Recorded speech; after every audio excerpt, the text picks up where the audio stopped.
অভ্যুত্থানের পর রাজনৈতিক সংস্কার সংশ্লিষ্ট সবচেয়ে আলোচিত ও গুরুত্বপূর্ণ বিষয় পিআর নিয়ে কোনো সিদ্ধান্ত হওয়ার আগেই নির্বাচনের মাস নির্ধারণ করা, জনদাবির প্রতি স্পষ্টত উপেক্ষা করা।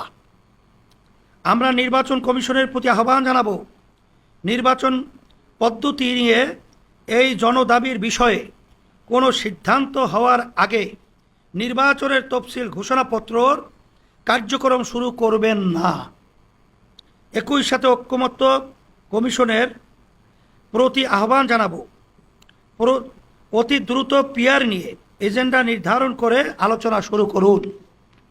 সংসদের উচ্চকক্ষে পিআর পদ্ধতিতে নির্বাচনের সিদ্ধান্ত হয়েছে, কিন্তু উচ্চকক্ষের ভোট গ্রহণ কিভাবে হবে এবং উচ্চকক্ষের ক্ষমতা, কার্যপরিধি ও মর্যাদা কি হবে তা নিয়ে বিস্তারিত কোনো সিদ্ধান্ত হয় নাই।